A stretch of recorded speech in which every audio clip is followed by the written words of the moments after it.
I do. I am. Oh, Oh, sorry. Let me pause.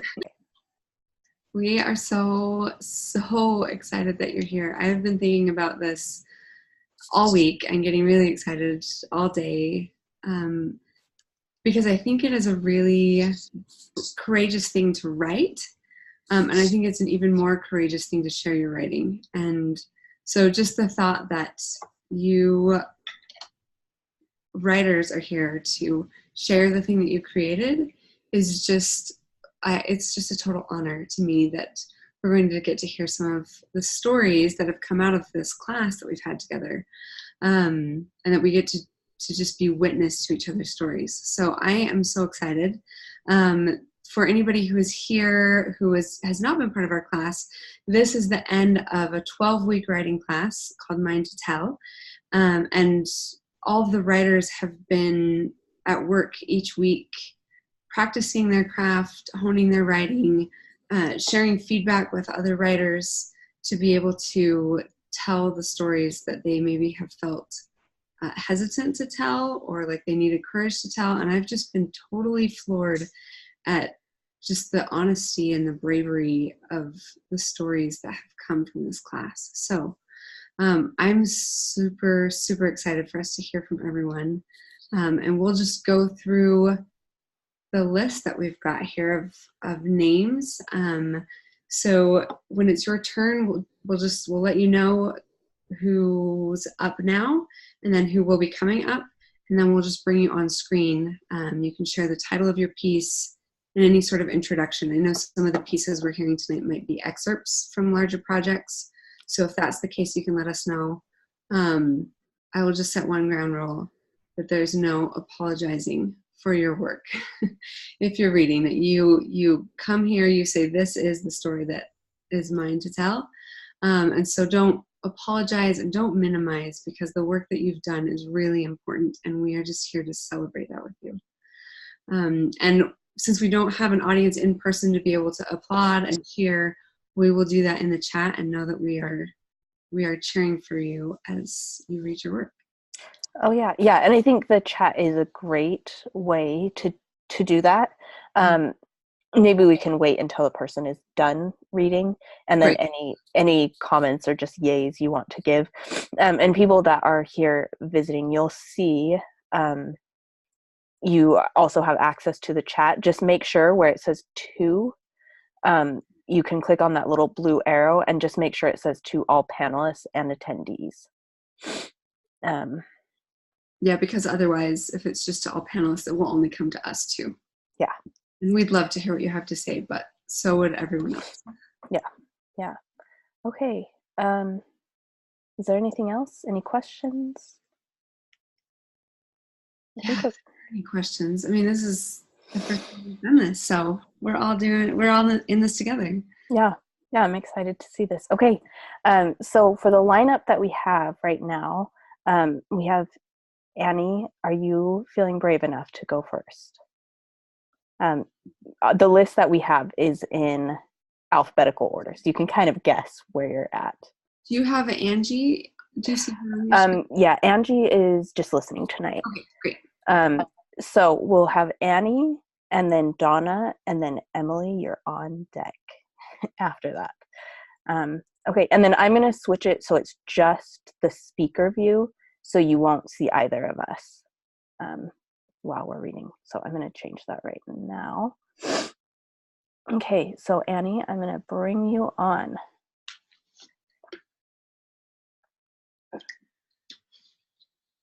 Okay, and then I'm going to unmute you, and then it will be all you. So take it away. Can you hear me? Yep, we can. Great. Well, I snuck out of my sister-in-law's wedding reception early tonight to be here. Oh, so nice. My piece is called I Can Fix That, and it's a full piece right now. The full moon is big and low and yellow. The street lamps are not. They are pure white, and the artificial light makes the sidewalk shimmer in a way I haven't seen before. I've only ever come during the day. I look around to see if anyone is coming, before I kneel on the sparkling concrete next to a semicircular metal grate. The flat side of it stretches against the limestone wall of the library. It's too dark right now to see below the grate, but I've peered into this space before. I know that several feet down, there's a soda cup lid and a shard of green plastic from a broken toy. Things that would fit through the grid's 1-inch by 3-inch rectangles. The plastic bag rustles as I remove a plastic knife and fork, a spray bottle of bleach, and a roll of paper towels. I slide my hands into yellow rubber gloves and lean down, letting my hair swing forward to hide my face while a mother and her teenage son walk by. They're headed toward the outdoor concert that's going on 50 yards away on the other side of the library. I hear a male singer, drums and bass. I can't make out the muffled lyrics from where I kneel. The weathered gray lump enmeshed in the metal doesn't look like a squirrel, but I know that's what it is. I saw the fresh carcass laying here 2 years ago. To prevent my toddler from stepping on the newly dead squirrel, I steered my baby's stroller straight over it so that the body fits square between the wheels without touching them. Since then, I've come back with my daughters every week or two to attend story time and play with the dollhouse in the children's section. The past 2 years of alternating downpours and paralyzing heat have flattened and baked the squirrel into the grate's rectangular spaces. Now it looks like an old sock. The prongs almost snap when I use the fork to pry the squirrel from its exposed grave, and the knife is just as flimsy. I cast them aside and tug hard with both of my gloved hands. I jerk back when a chunk comes loose, and I hold my breath so I don't inhale the cloud of dehydrated rodent dust that releases. I pull another piece, and another. Some bits cling stubbornly to the concrete and metal, while others disintegrate. It feels like tearing away upholstery foam that's glued to a chair frame. There are no recognizable bones or head, but I find a single claw. The big pieces I put in the plastic bag. The small ones I scrape down the hole to fall on the invisible soda lid and broken plastic. I take off my gloves, spray some bleach where the squirrel was, and wait for a man and woman holding hands to pass by before I stand up. I don't like to be caught doing something unusual. I toss the bag into a garbage can and carry the bleach and unused paper towels back to my car. I'm parked in the same spot as I was a couple months ago when I saw her. It was past lunchtime, and all 3 of my children were whining as I wrangled them into their car seats. I looked up when I heard someone crying in the street. A sobbing woman walked toward the parking lot. She wore baggy jeans and a faded green sweatshirt, and all her hair was tucked into a round crocheted cap. When she noticed me, she took a deep breath, bit her lips closed, and looked down. She didn't want me as either a witness or a comforter. She climbed in her car for a semblance of privacy, slumped onto the steering wheel, and wailed.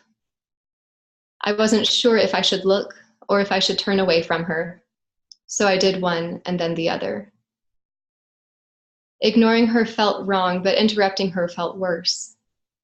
I sensed that she needed peace, and all I had was a car full of cranky children. Silence was the nearest thing to eloquence. I drove away. I didn't look like I cared, but I did. I do, deeply. So I came back tonight to kneel on the glittering sidewalk and fix something small, while I contemplated the problems I can't solve with my 2 hands. I wonder, is she still hurting? Does she see this big, low, yellow moon? Thank you for listening. That's my piece.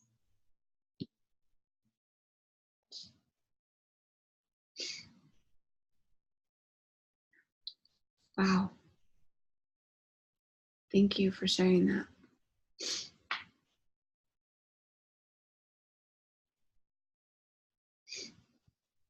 We're all going to have to collect ourselves. That was really beautiful. Thank you. I hope you can see the applause in the chat. It was really, really lovely. Ashley May said, okay, I'm just going to stay off camera for a minute. Sorry, I'll come on this way. I just don't feel like I need to sully anything. I had a lot of tears that had to go away before. Thank you. Oh, okay, that was a really beautiful way to start off. Thank you. Okay, Donna, I'm bringing you on. And then after Donna will be Emily. And after Emily, just so you have a heads up, is it Fashion who's next? Yeah. Okay, great. Yeah. Okay, Donna, I'm bringing you on now.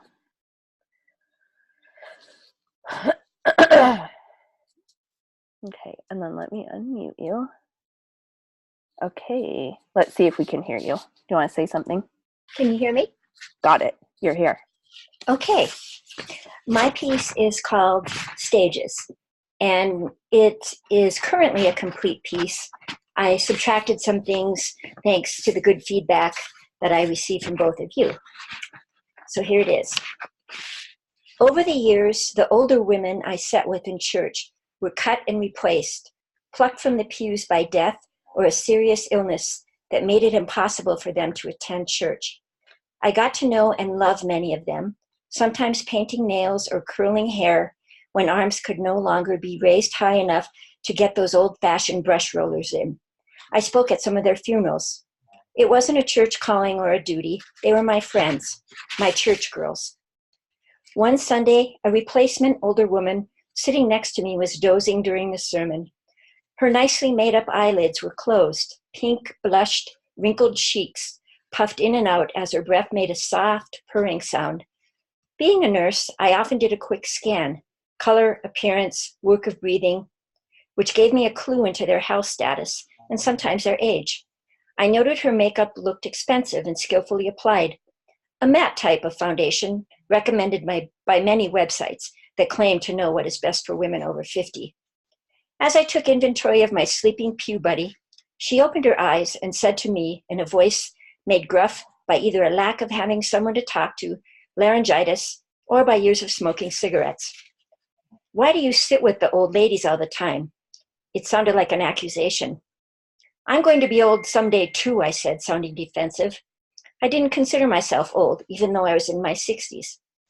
She sat up a little straighter and looked at me with eyes that seemed to look into my thoughts and know a truth that I did not. "But you don't believe that, do you?" On nights when I couldn't sleep, I analyzed her comments. Maybe she was right. I don't believe it. It occurred to me that I was fighting my age, even raging against it. Aging seemed to involve stages, much like the stages of grief or dying: denial, anger, bargaining, depression, and acceptance. I was in denial, and I was angry that my body wasn't in denial as much as my mind was. Maybe the reason I sat with the older ladies is because most of them were in their 90s, and I could continue to deny the number attached to my existence. They made me feel young. When I retired, I was depressed. I had put in my time being useful to a society which values youth, especially youthful women. One coworker had anonymously written on my last evaluation, "All her good ideas have dried up." That comment hung over me for a long time and contributed to my feelings of no longer being in service. "The woman you have dialed has gotten old and is no longer in service. Parts of her, including her ideas, are drying up. If you think you have reached the correct woman, please hang up and try again." Older men are often described as distinguished as they age, while women just seem to become, well, old and clumped together in one uninteresting, invisible, white helmet-haired being who has served her purpose and now should just enjoy being a grandma. Society forgets about us after we are done menstruating and having babies. Sometimes I wanted to shout, "Ask me what I think. I have opinions. I am still here. Please see me." The truth that my older friends pointed out to me that Sunday helped me arrive at acceptance. On the inside, my church girls are still young, with the same wishes to look nice, to be recognized, to be listened to, and to be of service. Everyone arrives at the same place eventually. Growing old is a gift. It doesn't have to be the end of usefulness. It's only a number in time, and it is a time to reflect on inner beauty, the ageless person that exists in all of us. Now I look at my 65-year-old self in the mirror, and I see inside of me the young girl with the freckles and red hair. I see the white nylon and white-capped nurse who eagerly started her career, the first-time mom, holding my blue-eyed daughter, freshly born, staring into my eyes. She would one day be where I am. I see myself as I was on the outside and realize I am the same on the inside. I am a good book that has been read a lot. My cover is getting worn out, but the contents inside still tell a good story. Thanks for listening.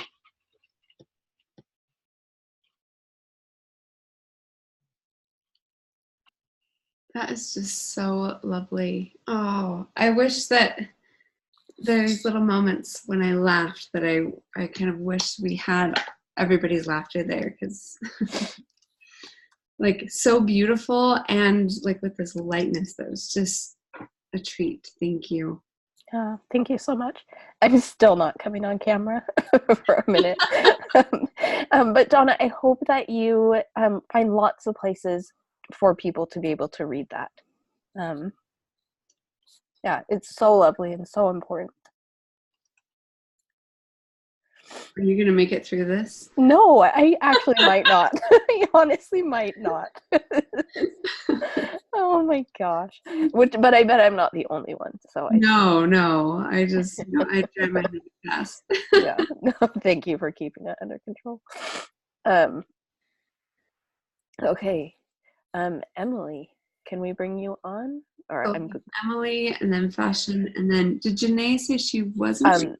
Janae's listening tonight, so Jessie. Yes. Okay, great. Yeah. Okay.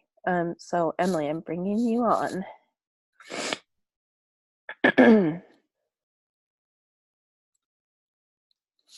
Let's see. Oh, there you are. Okay, and then let me unmute you. Okay, and then try saying hi. And I think hi. You can hear me? Okay. All right. Okay. This I missed the first month of this class, and so I decided to share something from my experience. I was on a sailing voyage, so I decided to share tonight part of that experience with you. I titled it Mending. It was the third night of our sailing voyage. I was one of 5 in our crew. Few of us had slept nor eaten for 3 days. We had hopes on day 3 of entering a safe harbor before dark, a welcome break from sickness, fatigue, and swells that covered our foredeck as we rolled across the sea. But we were unable to reach land before darkness fell, so we turned to follow the island and head down the coast to Freeport. As we rounded the corner, the wind hit harder than any of us had ever experienced on a sailboat. Our apparent wind monitor rose to gusts of 45 knots blowing against us. We had 4 choices. We could head east into a reef, back north and back to Charleston, west to Florida, the opposite way of our intended destination, or continue south against a 40-knot headwind, sailing on a treadmill. After several hours of slugging south with little progress, we realized the only rational thing to do was to head west, back over the Gulf Stream to Florida for sleep and shelter from the storm. In order to sail there, we needed to get our mainsail back up, and the halyard that holds the sail to the mast had become tangled in the rigging. We had 1 tether on board that clipped to a life jacket, and then onto a jack line that ran up on the foredeck of the boat. The tether had one job: to keep the wearer on board. Wilson donned it and headed out of the safe cockpit and up onto the mast. He clutched the boom with both hands in a tight grip and clipped himself on with the tether. The boom swung back and forth as the wind roared, and the 30-foot swells sent our boat up their crest and shuddering back down their face. Wilson swung along with him. The rain made it difficult to see, and he was unable to do it alone. Someone had to help. None of us questioned who that someone would be as Jay, my cousin, hung to the lifelines and headed out onto the foredeck, untethered. I stood in the cockpit, rain and sea pelting my face as I squinted and watched in horror as Wilson and Jay worked, trying to free the halyard. Jay was not attached to the boat, and I knew that if he went overboard, there would be no chance of rescue. I prayed harder than I ever have as I watched for endless minutes. Then I shut my eyes, hiding from the intensity of the moment, and ran down into the cabin to Elizabeth. I told her I'd never been so scared, and we said the fastest, most fervent prayer, then raced back out to watch. Finally, and not soon enough, they freed the halyard, and Jay climbed the mast to attach the sail. When they returned to the cockpit, I slumped onto a cushion, my face wet with rain, seawater, and tears. I hadn't realized how much I loved Jay until I feared that I might lose him, my little cousin, up there on the mast. I looked at him, sitting there next to me. He had a big smile on his face, and I realized that he was loving this, and that calmed me, giving me hope that we would indeed survive the night. Looking back, that night was like a dream, a nightmare really, but if given the chance, I wouldn't take myself out of the experience. I found connection and love that I didn't realize I needed nor possessed. Over the years, my siblings and I have grown distant. We have gone different paths. I didn't understand until this night on the stormy sea, with my cousin by my side, how much I was missing being distanced from my siblings. The love I felt for Jay that night was a sibling love that I hadn't felt in years. I remembered feeling a love similar for my sister when she was a teenager. I wanted to take away pain that she had. I told God in prayer to give me something hard and take away the hard from her. That night on the boat, I wanted to save Jay in a different way, but one that felt the same. In the blackness of that night, love shone through the tempest, lighting my heart with its forgotten yet familiar glow, mending torn pieces as the storm cleared and the sun rose. Thank you. I don't know how any of us are going to make it through this. That was beautiful. Oh my God. Emily, I'm so glad that's the one you chose to read. I remember you had texted me about it, and I've always wondered about that piece. So beautiful. And yeah, such good writing, you guys. I'm glad that we got a peek into that, because I remember at the beginning of the class when you did make it in, Emily, and you said, I was on a sailing trip. I was like, who was on a sailing trip? Amazing. Yeah. Yeah, no, that is such incredible description of that situation, considering I'm pretty sure, I mean, I know nothing about being on a sailing boat. I imagine not many of us here do, probably. Okay, should we bring on fashion? Yes. Okay, I'm bringing you on. And then it will be Jessie and then Joe. Okay.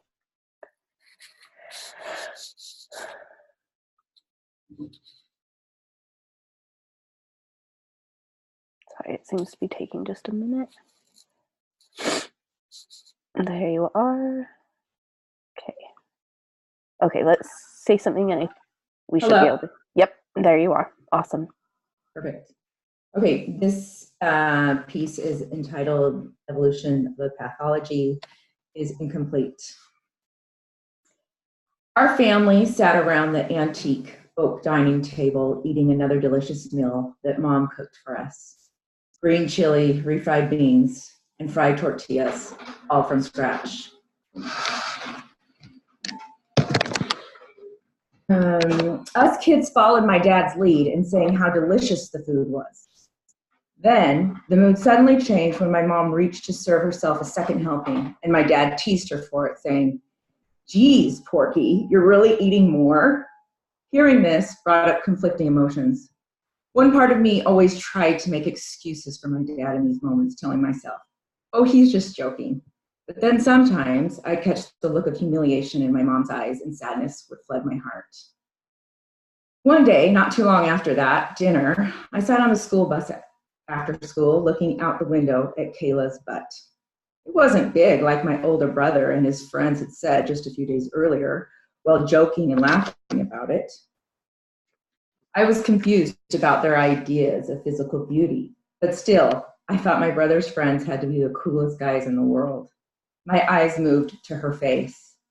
She was pretty, blonde, curly hair, a soft face with Scandinavian blue eyes, and a swipe of shimmery light pink lipstick across her lips.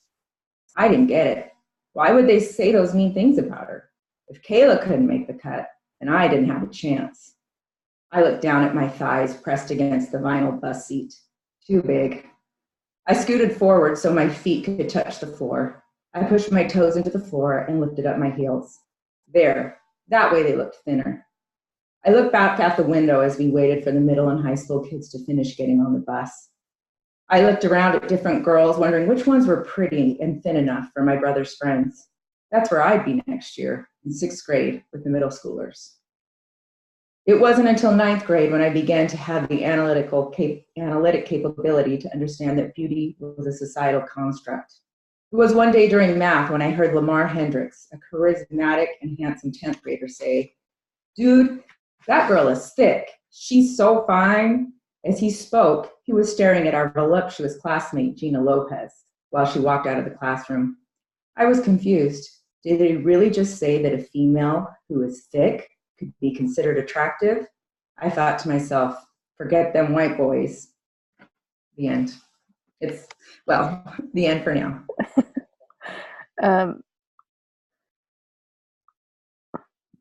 Thank you. That was amazing.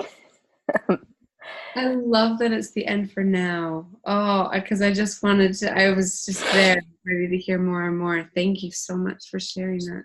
Yeah, and you had such a great reading voice. I hope that was really engaging to hear, just even the way that you read that. Yeah, so good. That's such a relatable experience. How many of us have sat there and looked at her? Darn it. And that relatable experience, but also made really just fresh and new in the way it was written. So lovely. Yeah. Okay, Jessie, I'm going to bring you on. Okay, and I'm going to unmute you. Oh, let's see. Can we hear you? Can you hear me? Yeah. Okay, I'm going to take myself off.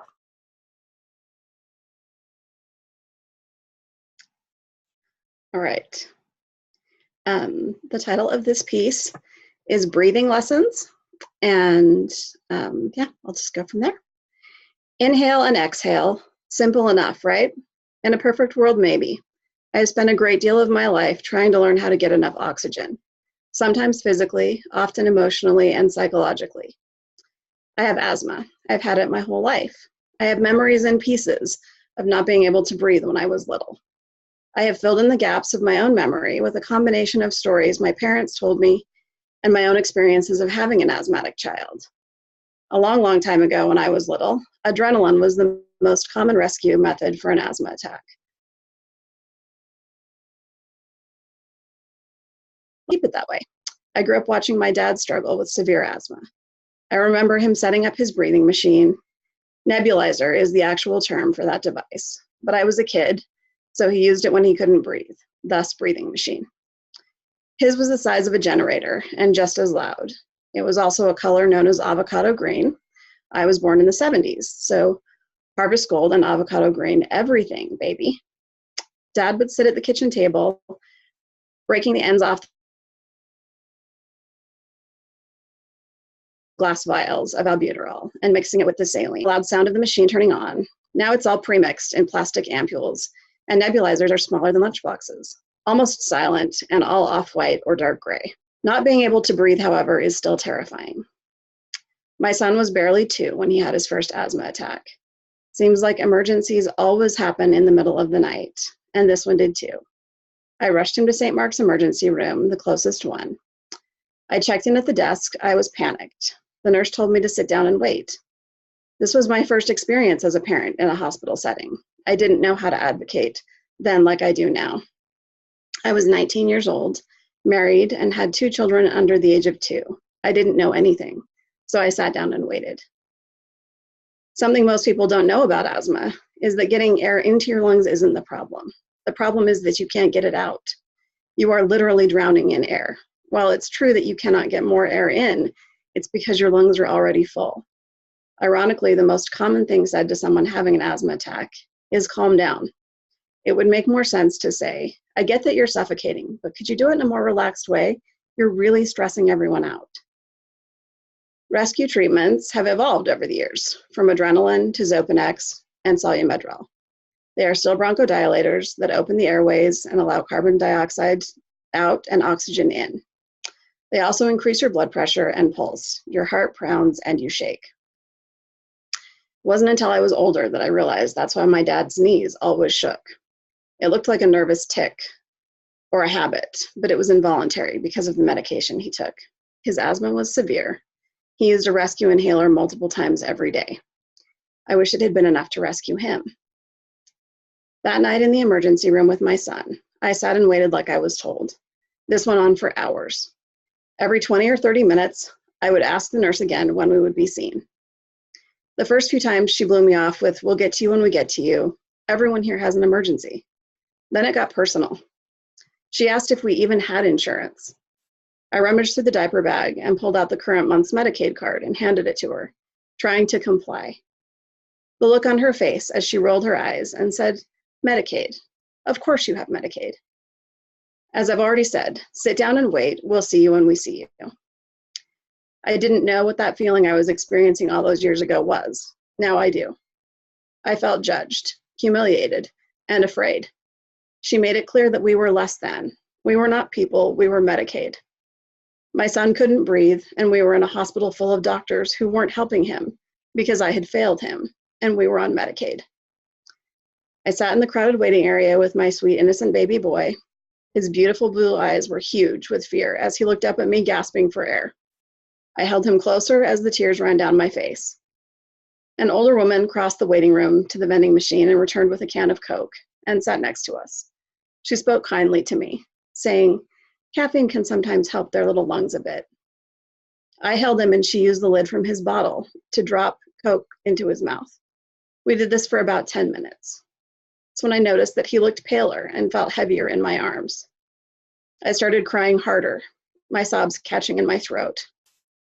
The woman put her arms around me and said, honey, you pull it together and go be his mom. I must have looked surprised. I remember telling her I had tried. They just kept telling me to sit down and wait. She looked at me for what felt like a very long time. Sorry. It was probably a full minute. Don't be polite. Don't take no for an answer. She placed her hands on my face and whispered, this won't be the last time you have to fight for him. You are the only one who can do this, so go be his mom. I walked up to the desk, and before the nurse could speak, I said, listen to me. I laid my son on the counter and looked at her as I spoke loudly. What happens when a baby dies here? Who do I talk to about that? The nurse started to try and say something, but I kept talking and got louder. We've been here for hours. My son can't breathe. And you keep telling me to sit down and wait. I have waited for hours, and my son is starting to get cyanotic. That means his lips are turning blue. I've gotten more help and more kindness from strangers in the waiting room. If you don't help my son, he will die. As his 19-year-old Medicaid-having mother, I want to know who to talk to about that. Suddenly, there are doctors and nurses all around us, and everyone is ordering things and saying stat a lot. We are rushed into a room where they put a mask on him and start a breathing treatment. As his breathing becomes less labored, his body relaxes. I exhale too. Thanks.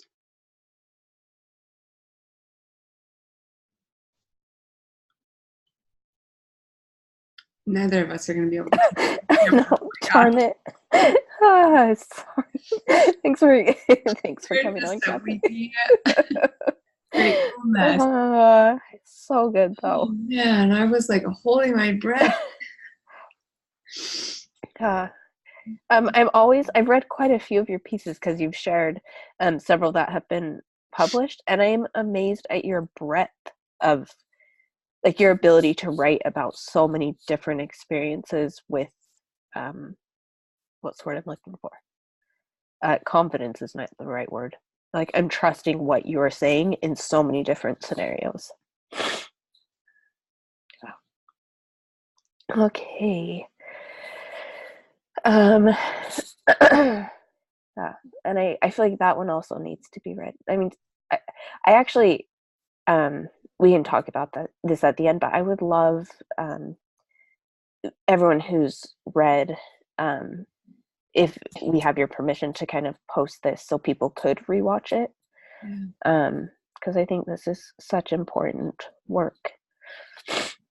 Okay, so we have Joe, and then Kristen, and then Nancy, and then am I missing anyone? Are the others on the list here to just listen, or are they? Yeah, so Sherry is listening. Yeah, so I think we're good. Okay, so Joe, I'm gonna bring you on.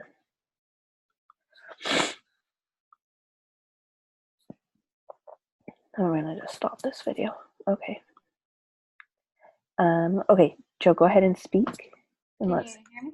Yep, we can. That I'm still feel like I'm recovering. That was so good, that last one. Okay, I guess the title of this is Red Pen. I hadn't really thought about that before tonight, so I just made it up. I felt the locks of hair leave my body as my mom snipped them away, methodically, as her hairdresser friend had taught her. As they fell to the floor, I felt lighter and taller, sitting on the bar stool in our kitchen. I looked out the screen door to the summer evening and heard my sisters in their imaginative play on the swing set. As soon as my mom finished, I was out the back door, my step a little lighter from the loss of my locks, the free feeling of summer filling my child heart with delight as I joined my sisters.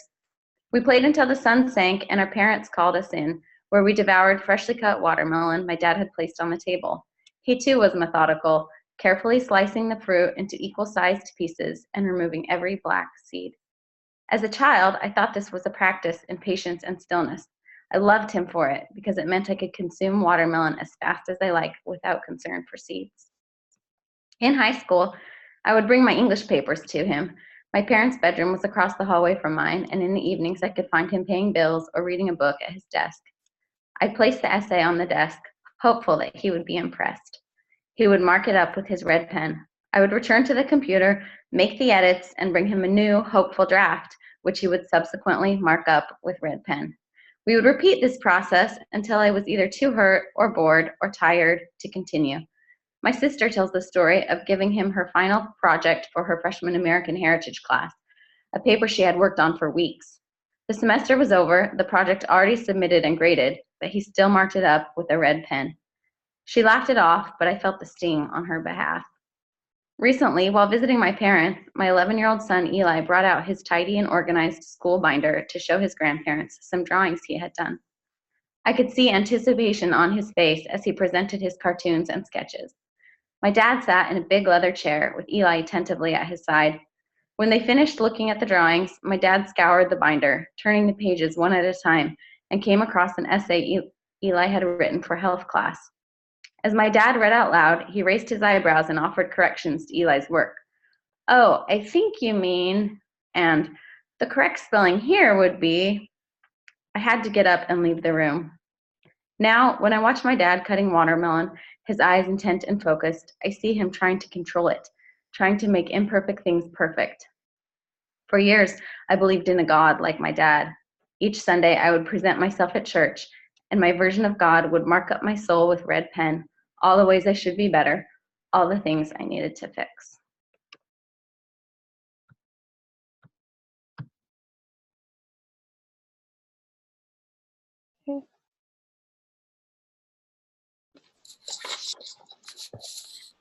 Oh, I was muted. Wow, thank you so much. Man, just all those little details all brought together in such a beautiful way. Thank you. it's so nice because some of these pieces we've read, and it's so wonderful to see them read out loud by the people who wrote them. It's like that is such an important part of the writing process.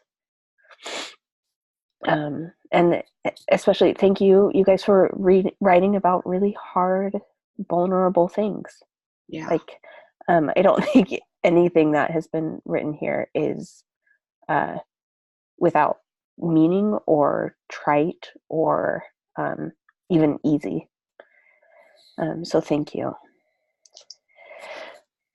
Okay, so we have Kristen and Nancy. And then Kathy, we might have enough time for you and I to read a small piece. Sure. Yeah. Mostly selfishly, I want to hear from you. But I feel like if I make you do it, then I probably also have to. Okay. Okay, so I'm going to bring Kristen on. Oh, no, sorry, I did not mean to do that. I meant to bring you, hang on, I did not mean to do that. Oh, no, I think I accidentally just took Kristen off. Shoot. You did. She was on here for a second. She was, and I pushed the wrong button. Oh no. Wait, does anybody have her number? Can we text her? I'm so sorry. Oh wait, like remove her completely? Yes, I didn't mean to do that. Let me see. Let me email her real quick. Sorry, you guys, that was my bad. Can you imagine being at a reading and like it's your turn and somebody just like picks you up and takes you out of the room? No, sorry. Let me see if we can find her. Got that, Kristen? Yeah, I don't see her on the little. Oh no. Okay. I just sent her an email. Sorry, guys. It's all right. We're learning. Oh my gosh. Okay. Oh, she's back. Kristen, I'm so glad you're back. I'm so sorry. I truly pushed the wrong button and did not mean to kick you out of your own reading. Tossed her right out the building. Okay. Oh my gosh. Okay, now I'm going to do it right. Kristen, I'm bringing you on. Let's see. She should be on in just a second.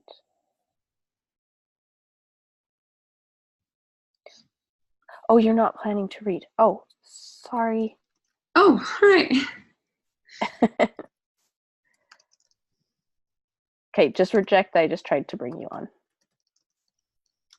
Okay. I'm sad that we don't get to hear you read, but I respect it. Okay. Okay, so Nancy, I'm going to bring you on.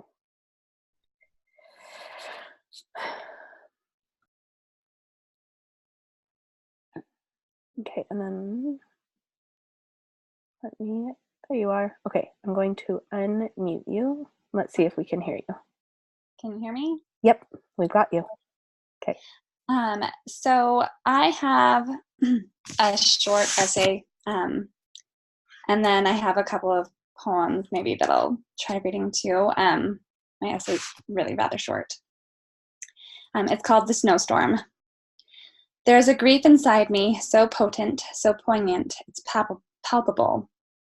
3 months ago, and this is now 5 months ago, my mother-in-law passed away so suddenly and too soon.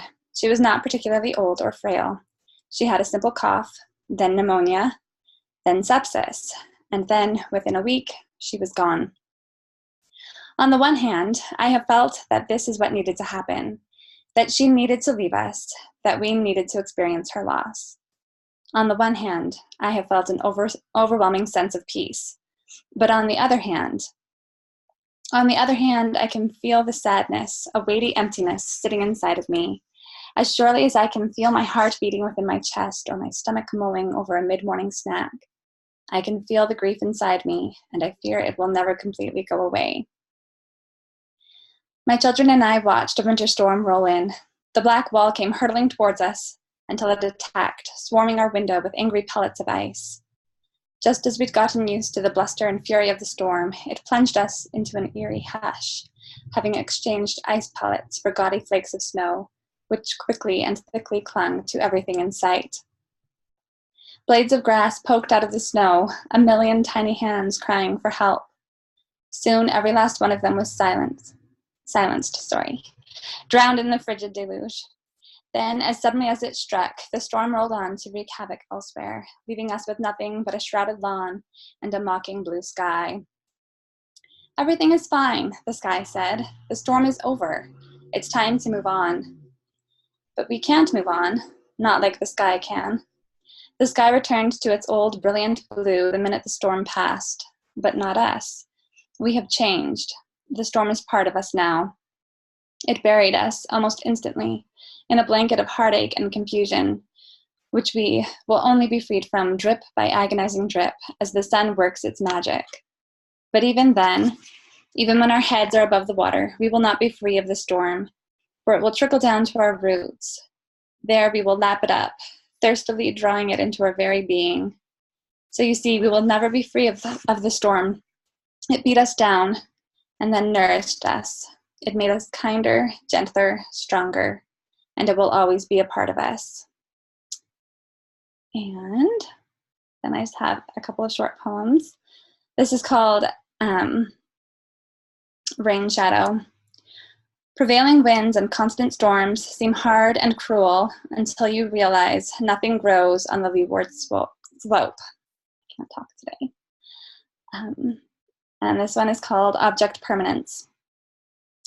They bring us food, I think, to remind us we're alive, and a hug to remind us we are loved. Coaxing us out of our numb stupor, they fill us with comfort inside and out, and we take it eagerly, greedily, like a colicky infant who needs his mother's arm around him and his mother's milk inside him, his thirst unquenchable as he discovers temporal object permanence, our whole unfathomable as we navigate celestial object permanence. And then my last poem is called Burnt Offerings. I opened the door, and there she stood, a foil-wrapped plate in her outstretched hands. I knew they would be neither delicious nor at all desirable. She was not a good cook. But I took the plate and offered my thanks. Her now empty arms flew to encircle me, catching me by surprise. We stood together, teetering on the front step, and wept. "Oh, how I love her," she cried. "Is there nothing that can be done?" Nothing. Her blood has turned to poison. If she needs blood, I will donate mine. No use. Too late. We wept and wept and wept, and then pulled away. We wiped our noses. We blotted our eyes. "If there's anything I can do," she said, "I'll let you know." The cookies were dry, flat, overdone, and perfect. A vehicle for true service. I didn't need a cookie. I needed to be wept with. That's all.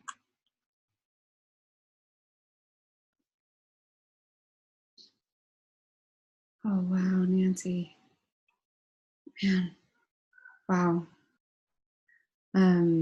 I was so grateful to be able to read that, the first piece. I read it when you sent it in, and just like what you did with it.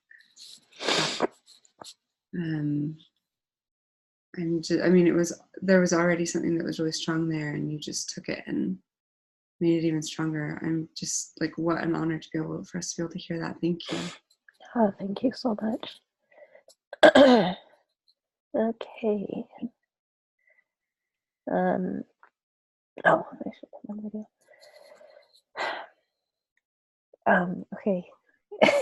Kathy, maybe that was a bad idea to have us read at the end of this. Well, I was just thinking, like, I don't know. I don't write things short, is what it is. So I have a few things that are short that I can rely on. And I was trying to find one that would make you laugh, but I don't know if I have one. That's okay. Yeah, I found myself writing shorter, just as my father was going through the experience that he went through last year. So Yeah, should I do it? Did we go through our full list of I think everyone so. Is there anyone that we have missed? we missed? And I kind of want to hold out for just a minute also and have us read, because I think one more person might show up late. And if she does, I would love to still be here so that she can also read. Yes. Was it Laura? Yeah. Did she say how long her event went? She did not, but I feel like she said she might be an hour-ish late. So Okay. we'll just stall a little bit longer. Yes. Was there something you talked about wanting to say at the end? You're saying that we could talk about this at the end. Was it announcement or people where people could share their work? I feel like these pieces need to be in other places too. So yeah. No, I will say at some point, Kathy and I have big visions that we hope to make happen of putting together a small press where we can actually have published pieces. But yeah, so stay on be in touch for those reasons. And I think everyone that was here tonight, if you are interested in the advanced writing course and workshop that we are doing in the summer, I think all of you would be great candidates. Yeah, absolutely. So we talked about this idea of having a small press before I had read any of the work in this class. And so when you said this idea, like, I want to have a small press, I was like, I don't know. Well, I was not necessarily a believer, because I was like, we'll have to see. And just seeing what has been sent in through the course of this class and then reading, it's like, yes, these stories absolutely need a place, need a home. Yeah. Where they can reach more people, because just the work that everyone has done is amazing. And yeah. Okay. Yeah, so I think that's all. Sorry for being a doubter at first. And Angie said that she will read. Angie, I'm so glad. Also, selfishly, I'm so glad. Is it okay if I bring you on? Okay, I'm gonna bring you on because I'm assuming else musters courage too. We're here. Yeah, seriously. Okay, I'm gonna bring you on.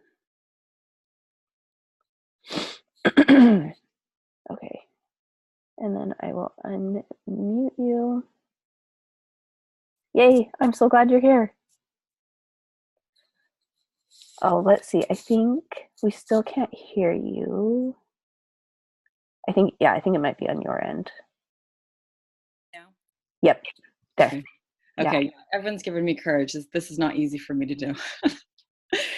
Okay, so just briefly, I'm writing poems about my brother who passed away, and they're just little snippets. So little snippets of his life. So I'm just going to read two, and they're short. This one's called The Afternoon Nap. My father on the green lawn with his arm deep in the detached porcelain toilet, sighing, prying out the orange that Bryant flushed down. My mother's gasp as she smells burnt plastic and opens the oven door to reveal melted home video VHS tapes he had shoved in before she turned the oven to preheat. He enlists his cousin to pee in closets. He empties water from the garden hose into the living room. He darts into the road in front of a slow-moving car. And still my little mind can't understand why, during the afternoon hours, he is locked in his bedroom, the white plastic lock on the doorknob, his pudgy fingers crying under the crack of the door. Bryant needs a nap, my mom says, reading my mind, patting my head. But his reaching fingers ask for a rescue as I sit on the tan carpet across from his room and listen to his cries. Okay, and the other one, I'll just pull it up. Okay, the other one is called CTE. You know when you get hit in high school and you feel buzzed? Bryant says to Casey the year he plays college football. That is what it's like every day in practice at BYU. I read their stories, dozens of professional football players that have taken their lives, Junior Seau, Mike Webster, their family members reporting a decline of mental health, an onset of depression, addiction, homelessness, painting a picture that is familiar. Their brains are extracted post-mortem, sliced, scanned, showing red and brown splotches of degenerated cells, sludge generating mood changes, forgetfulness, chronic traumatic encephalopathy. Brian has been buried in the earth for less than a year, but past the point of extraction. I wish we would have known earlier. I wish he could have lived 1 year longer. We would have gifted his brain to the Boston doctors to look under the microscope, the ones uncovering those dark splotches, uncovering the whys to the decline of such abled men. Brian played football like Mike Webster, my dad says, after seeing the concussion documentary. He was hard-hitting, led with his head, impervious to pain. My dad's father was a BYU football coach. His older brother had played professionally. All three of his sons had been successful players. But when we were all there together in the living room with the green carpet, grandchildren on the floor, siblings and spouses sprawled on the couches, my dad didn't hesitate. It's unconscionable, the NFL cover-up. We held our breath listening to his grief. That's it. Thanks.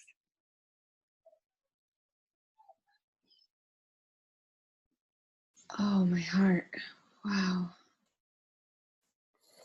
Yeah. Thank you for being brave. Yeah. Thank you for sharing that. And I've read other poems in this series, but I had not read those ones. So in there, I'm so glad to see them coming together as a series. Yeah. And as a collection, because it seems like a really, really important collection. I love that. Bryant needs a nap. Oh my gosh. Of course he needs a nap. Oh my gosh. Okay. Are you going to be able to read? Yeah.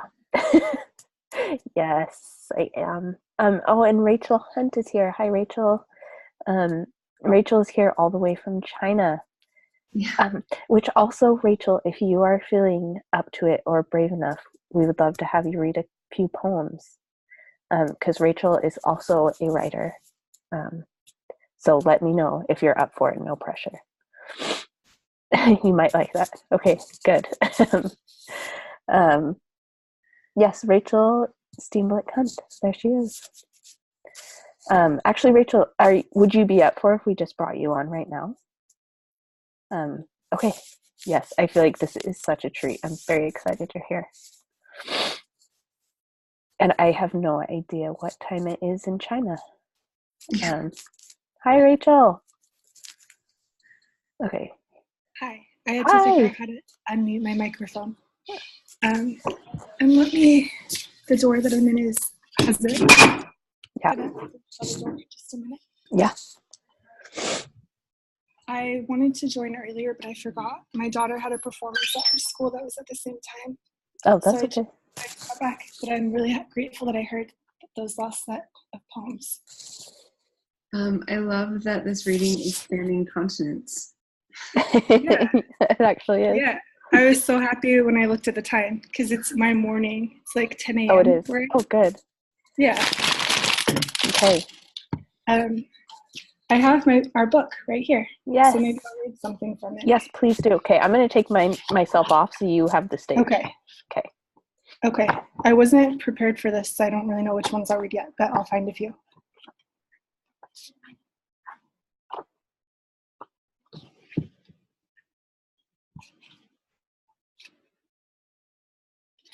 Okay.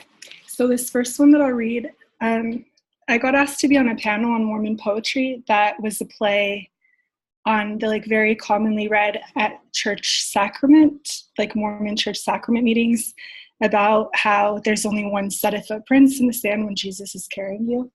So they asked us to write a poem based on that, but hopefully better poetry than that. So this was my effort. It's called Sand Standing. I carried Cora in my womb, then on my lap on a plane between two men 4 weeks later for hours of her hunger, her need to sleep but not sleep. The next morning I held her tight to my chest while standing on the sand, standing in for the mother. tired, still sore from torn flesh split open, veil bloodied to bring life, this squirrel. Too new, born to stand, to walk, to smile, new to absence, to hunger, to fatigue, the Pacific our only pacifier.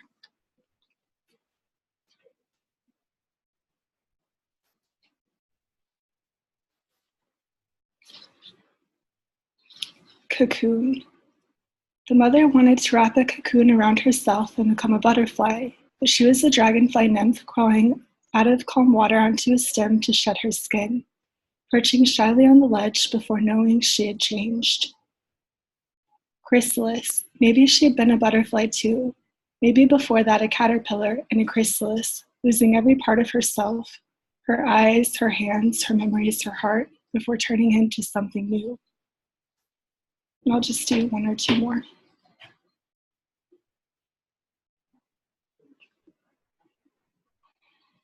Trying to find the one I'm looking for.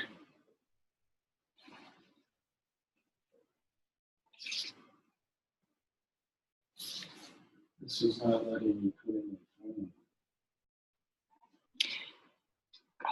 Okay. When she's handed the book, she clutches it to her heart and cries, knowing deep in her bones that the plates buried deep in the earth were passed from fathers to sons, to brothers, to nephews, to grandsons, never mothers, to daughters, to sisters, to nieces, to granddaughters. When she finishes the book, she writes of women's hands on women's heads, blessings before birth, quilts that can catch you, the deep part of her heart, and cries. Her fleshy tablet is tattooed with a fine scrawl of unrepeating names for God, mommy, daddy, parents. Her body is a veil split open. Her eyes are clear. All day long, she sacrifices these words for those then buried on the earth. Mothers, daughters, sisters, nieces, granddaughters, fathers, sons, brothers, nephews, grandsons. She opens herself to the world and clasps her children's bare hands. And then it adds like littler parts. So too, when she holds the book, she hears voices crying from the dust. Prophetesses, priestesses, poetesses, whispering, write me, write me. 3. When she's handed the book, she falls to the earth and thanks God. Her prayers have been answered, her cries heard. 4. When she's handed the book, she walks slowly up the mountain and listens. 5. When she's handed the book, she rests her fingers on the marks, letters pressed upon plates, very cool to her touch. 6. When she's handed the book, she hands it back. She carries libraries of women's words deep in her bones. She needs new plates to write them down. 7. She is handed the book. I think I'll stop there. Thank you for letting me read.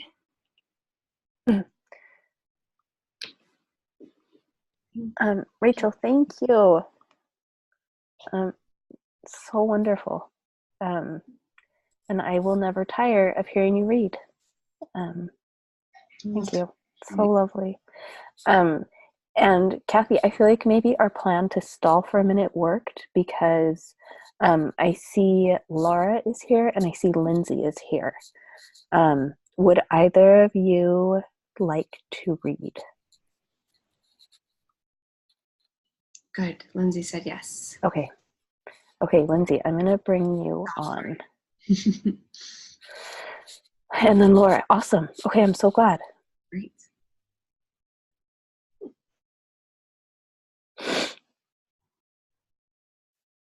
Is that working? Oh, there you are. Okay, I'm going to unmute you. There you go. Okay, let's talk and make sure we can hear you. Can you hear me? Yeah.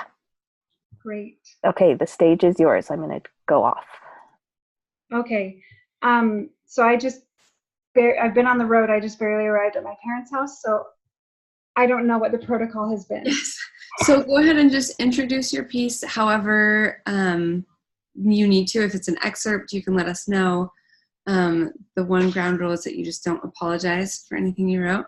And then just read. And it's tricky because we don't have applause here, but everybody has been very lavish with their comments in the chat. So make sure to check that out. And that's it. So go ahead and just read, and then we'll just know we're all cheering from you from various places. Thank you. So I'm Lindsay Denton, and this class I've been working on a piece about a time when I went to my grandmother's house and helped her clean out her garage and the things that we found there. And this excerpt is about a family portrait that we found.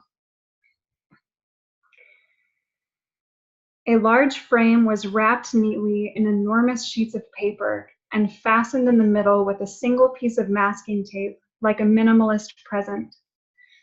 The crevices of the packing paper were thick with bug droppings, but the portrait was pristine, warm and earthy in a way uniquely characteristic of the 1970s. My grandparents sit in chairs at right angles to each other, their toes nearly touching.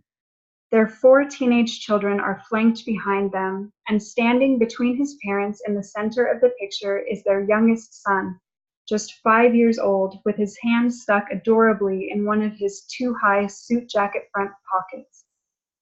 If I could pick one time in my life to live again, a time when I was happy, I'd pick then, Graham said wistfully. I could sense her ache, her desire to reach through the canvas and pull her youngest son, his innocent face still full-cheeked, into her arms, to impress on her smiling self with sheer force of will, savor this time, enjoy it while it's yours. We both stared at Graham's face in the portrait, beautiful and blissfully unaware of the fractures in her future. She sits in a delicately carved wooden chair, her formal light brown dress brushing the floor. I remember watching Graham get ready when I was young, her movements deft and deliberate as she wrapped her hair around curlers while I rummaged through the drawer of ribbons she kept for the pigtails she put in my hair when I came to visit. Grandpa wears a brown suit with a matching brown tie, his armchair large and plain and covered in rich brown leather.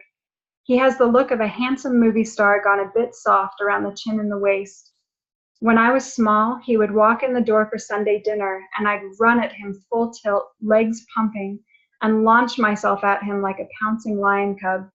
He'd sweep me into his arms, and my dangling legs would swing side to side. I wonder, as I look at his dashing smile, if he knows yet that he will soon have an affair, that he will ultimately walk away from his postcard-perfect marriage 10 years after sitting for this photo. Graham noticed that her husband spent increasingly longer hours at the office. Even when he was home, he wasn't present. I can imagine her holding to a steel thread of determination as she summoned the courage to ask him outright if he was having the affair. He denied it.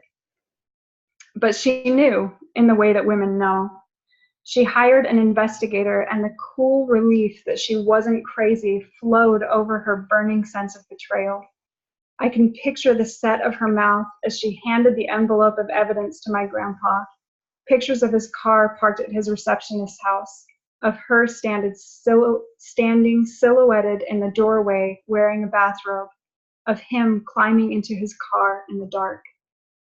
My Uncle David is the youngest by 8 years, and he looks like a miniature man in his little suit, his lips upturned in a sweet half smile. It is his face, framed by white blonde hair and dotted with freckles, that cracks something inside me. And I hear wind rushing in my ears as my mind zooms out the 36 years from 1977 to 2014. And I try to reconcile this sweet little boy with the violent crimes he would later commit. Looking at this portrait, I feel like I am keeping secrets from the woman in the chair. I cannot look at her eyes, even as she becomes the focal point of the photo for me, a paragon of serene femininity with a pink rose in her folded hands on her lap. This woman is my grandmother, but she is also not my grandmother. She has not yet passed through the thresholds of betrayal and heartbreak that have changed her, for better and for worse, like a house rebuilt after an earthquake. But in that moment, she had her family around her, whole and unbroken. I decided I was glad she did not know about the devastation lurking in the bushes along her life path. Graham and I purged the garage of boxes, nearly everything thrown in the trash or donated to the thrift store, but we carefully rewrapped the portrait. It's silly to keep it, I'll never hang it up again, Graham said as we eased the box against the wall. But I can't get rid of it. You'll have to do it when I'm gone.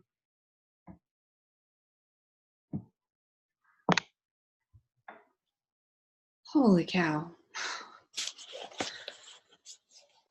I remember us hearing just a little bit about that in one of the lessons that we had, and what you did with it was just magic. Wow. Thank you, Lindsay. That's amazing. Ashley, are you there? Yes, sorry, I'm talking on mute. Sorry. Oh.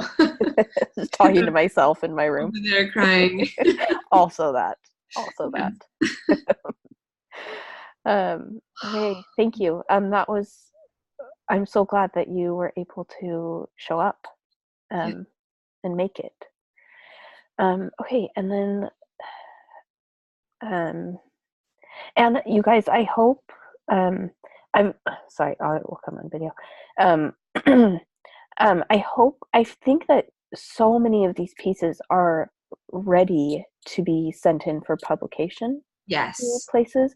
Mm-hmm. So I hope that is in your future plans, to find journals and places, the internet, Medium, ways that you can look to get these published. They're still valid and important even if they aren't. But just so you know, I feel like these pieces are there. Yeah, if that is a thing that is kind of calling to you, like, answer that call. Yeah. You don't have to wait anymore. Yeah. Okay, and then Laura, let's bring you on.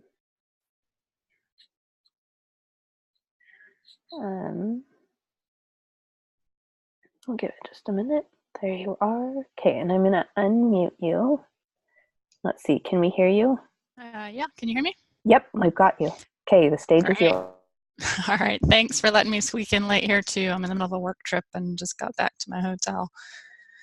So just as a backdrop, this is an excerpt of something I've been writing about when I had a stroke at the age of 37, a cerebellar stroke. So this is basically the first 24 hours of that experience.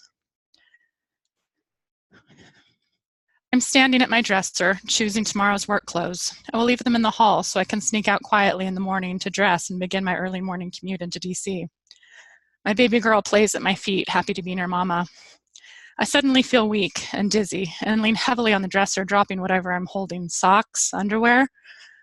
Looking down at that sweet downy head, I whisper, "Mama's not feeling so good, baby girl," and collapse onto the floor. The floor morphs into the ceiling, or is it the wall? Nothing is where it's supposed to be, not me, not my girl. A black hole has swallowed me whole. The room is spinning, crazy, out of control. Dear God, I'm scared. My face adheres to whatever surface I'm on, and I'm pulled forcefully left. Towards what? I don't know. I drag myself, blind and disoriented, through the hall. I know it's the hall because now I can feel the grid of the baby gate pressing into my cheek. The gate is meant to keep the baby from falling down the stairs. I'm glad I remembered to close it. Reed, help, help, I call for my husband, who is outside pushing our 3-year-old son in the swing under the deck. I'm vomiting violently, so much vomit. I ate too much today. I remember feeling guilty as I ordered a Wendy's Junior Bacon Cheeseburger and Frosty. Poor, unhealthy choices now displayed across the floor for everyone to see. Except me. I can't see it. I can't see anything. Reed runs in. What's going on? I don't know, I answer. I'm scared. I can't see. Everything keeps spinning. Punctuated by more shameful retching. Should I call 911? Yes, I think so. I don't know. Maybe it will stop, but it doesn't. A giant, powerful spinning magnet controls me, pulling me towards an abyss. Reed secures the baby in her crib and runs outside to retrieve our boy, still swinging and now crying, wondering where Daddy ran off to without him. The EMTs arrive quickly. I'm fully conscious and answer their questions coherently. Being lifted to the stretcher is agony, however. Short, barking screams rip from my body, and with every turn, every bump, every step, I sound crazy. Maybe that's why I'm strapped down. Why do we have so many steps? Between involuntary yelps, I whimper, my babies, I'm still nursing my baby girl. The thought suddenly consumes me. Will I see my babies again? Will I feel my girl against my breast? Hear my son's giggles as he signs more swinging?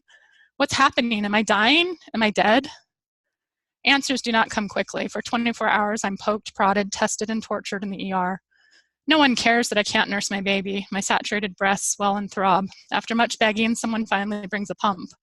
But how can I maneuver all the cords, tubes, and attachments when I can't see or turn my head? I fumble with the contraption for an eternity until I manage to express enough milk to relieve some of the pressure in my breasts. But the pressure in my heart remains. There is no pump for that. You must swallow your anti-nausea medication when doctor declares you want to go home, don't you?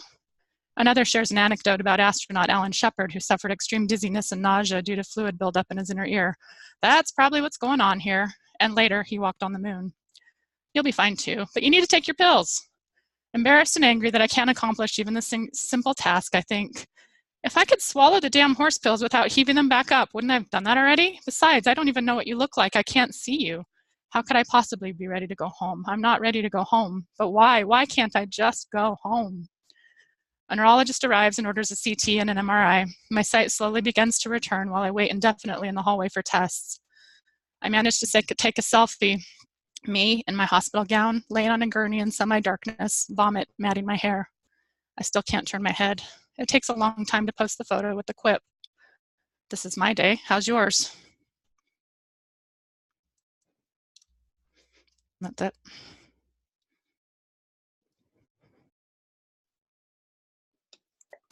Thank you for sharing that.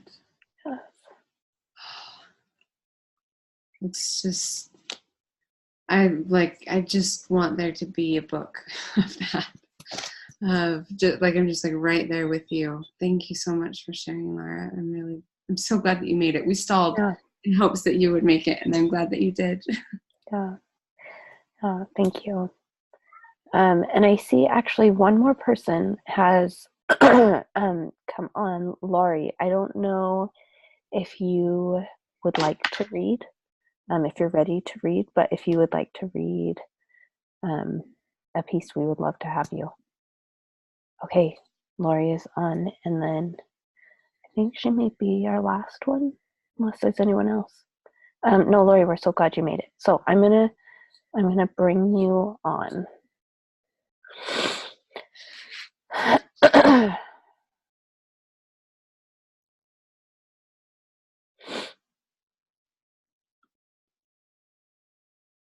Sorry, it's taking a minute. There you are. Okay, Laurie, I'm gonna unmute you, and then you talk so we can hear you. Okay, I'm here. Great. Okay, and then I'm gonna mute. We're gonna mute ourselves, and the stage will be yours. Yeah, and then you can just take it away. Okay. All right. So I actually didn't check the words on this, but this is a couple pages double spaced. It's probably fine. Okay. This one is called Mrs. Frost, and it's a story about it's kind of a life overview of my grandma Jane, for whom I was named.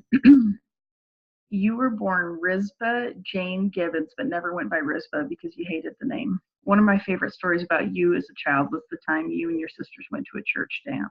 Some of the other kids barred the door and said you couldn't come in because you were poor white trash. Your sister Zona started to cry and turned away, but you went into the fray, fists flying, until the crowd parted.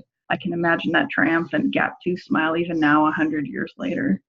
I heard stories of your short fuse, your ready laugh, your love for reciting poetry. Dad read us the same stuff you read to your 6th grade students for 30 years. The Cremation of Sam McGee by Robert W. Service and Little Britches by Ralph Moody. I've lost count of how many of your former students I've met. There are hundreds of people who remember Mrs. Frost, the woman who liberally distributed both mercy and a paddling depending on what you thought they deserved. When your students couldn't spell or read or do math, you stayed after school to tutor them. You spent part of many paychecks on your students who couldn't afford coat and shoes when the northern Arizona winds blew and the snow fell. You grew up in St. John's, Arizona, and knew full well the power of that wind, how it could rip the corrugated iron rifts off sheds and push a grown man into a dangerously leaning tilt, so you did what you could to keep these kids in good warm clothes. You made bread by hand, throwing in leftover bowls of cracked wheat cereal for texture, never measuring anything. You made several loaves a week, and here are my mom's words: your bread was so good, we ate it like cake. My cousin Linda remembers how you broiled New Mexico hatch green chilies in the oven, then ate them with tears running down your face. You cooked pinto beans, potato salad with sweet pickles, cracked wheat gravy. When Grandpa made his trademark biscuits in a Dutch oven, you made the gravy. You were the foil to Grandpa's harshness, the beating heart of the Frost family. You met Grandpa in 1927 when he carried your trunk up the stairs of Arizona Normal School, a teacher's college and the predecessor to what is now Northern Arizona University. Did you feel spark with this roguish young man? Didn't it worry you when your family warned you not to marry him that he would turn out to be bad news? Did you feel bad when they were right about him after all? When you married in 1927, Grandpa's harsh side came out quick. He was a mean drunk, verbally and physically abusive to boot. One of the only stories I really love from this time is when you got so sick of his incessant smoking, you emptied out his can of cigarette tobacco. You went out in the fields and harvested some dried out cow patties, teasing them back into their originally grassish state, and Grandpa smoked the entire can without noticing. Your first child was a daughter. Lapril was her name. She was born in January 1929 and had big brown eyes. I've only ever seen one photograph of her, and it's smudged and blurry. You always said you were so poor you didn't have a pot to piss in or a window to throw it out of, but you loved your little girl. Lapril contracted pertussis, nicknamed whooping cough, because of its high-pitched wheeze as its victims struggled for breath. For Lapril, it was fatal. You were due to deliver any day, so you sent her up the old Salt River Road with Grandpa and your mother, Nancy Noble. You waved goodbye to your baby through the window of the car, and she died on the drive. She was only 17 months old, and Nancy Wileen was born 6 days later. My dad was two more children. There were 3 more children born before my dad hit the family, but yeah, this is it. This is an overview of who my grandma was before she died in 1984. Wow, what a woman. Lori Jane, I'm so glad you are writing these stories, and I imagine that they move toward you. I imagine like it will be you telling the stories about your life also, which I love. Okay. Kathy, should we close it out with just like us reading super short pieces and then we can be done? Okay. I'll go first, and then and mine is so short. And you can even stay on camera if you want. Okay, this is a little piece from my new book, and it's actually a poem. And several of the poems, oh, thank you, Lori Jane. She commented on my bow, which is consequently my 2-year-old daughter's. She won't wear it. Okay, so for this book, everything written in the book was written in the 3 weeks post my diagnosis, but there were several poems that I had written in the 6 months before I knew I had MS that seemed to fit really well into the book once it was written. So this one is called Just Before Things Changed, a poem. Let's see. The woman who lost her husband of 57 years is gardening to keep her mind off things when we walk by. Yesterday, I felt a pang of loneliness while mixing the cookie dough.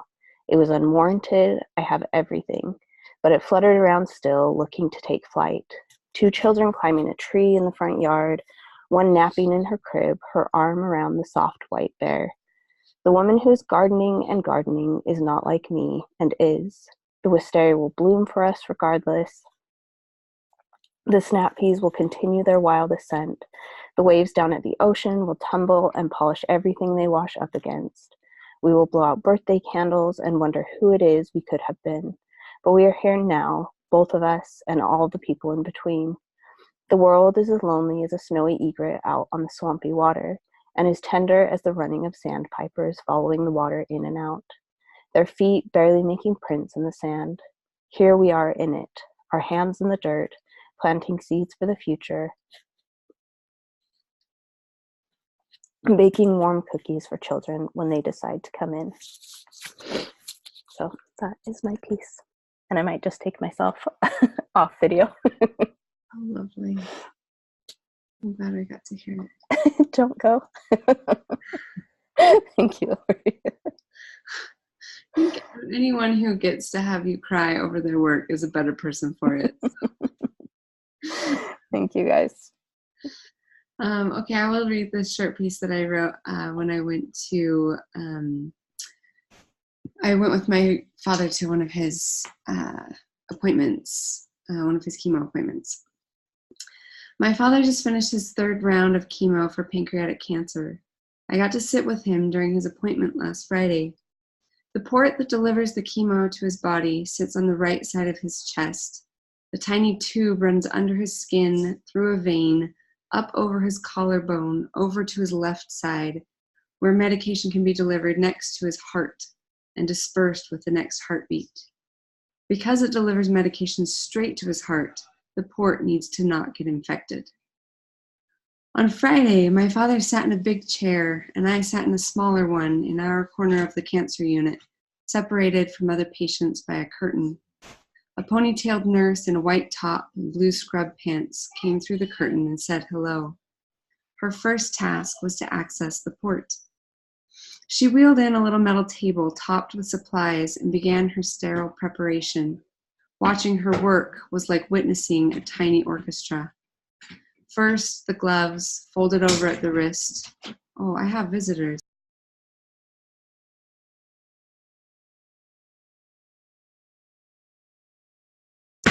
Apologies. Watching her work was like witnessing a tiny orchestra.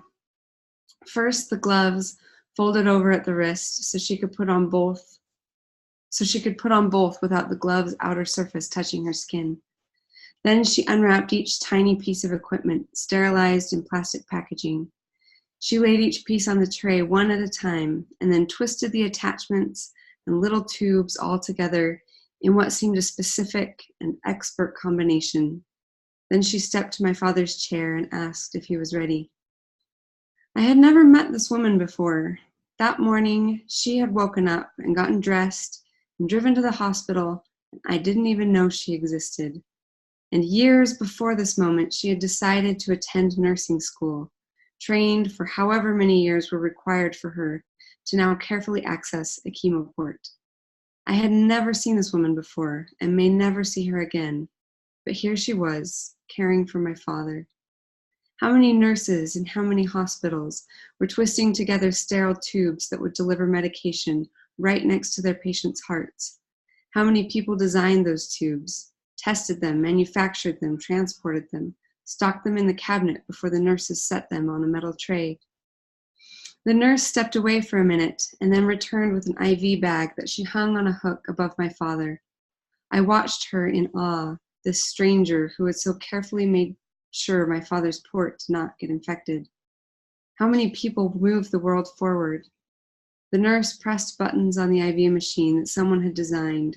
It beeped with electricity that was generated somewhere I didn't even know. We sat inside a building someone had built. Outside, my dad's car was parked in a lot someone had paved. So many good and useful things in the world, carefully built and maintained by a whole troops of strangers.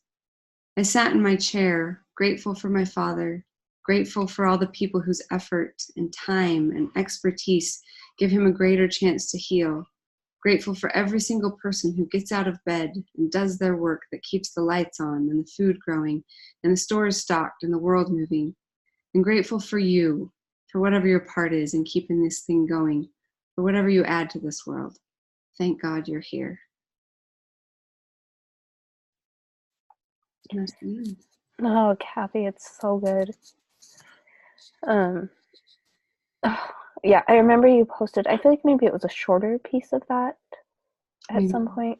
And I loved it so much. I've thought of it many times since then. So thank you for sharing. Okay, you guys. Good job, all of us. Oh my gosh. Yes, we did it. Okay. Thank you. So I think this is the end, unless we've missed anyone. And maybe will you let me know, you don't have to say here, but privately, if you would not like this to be shared in a more public way, because if not, I would really love for people to have access to this writing. So again, you don't have to say it on here, or you can just say it to all panelists, or send us an email later. But otherwise, I think it would be a really beautiful thing to put out into the world. So on that note, yeah, we love you guys. This was I'm so glad we did this, and let's do this again.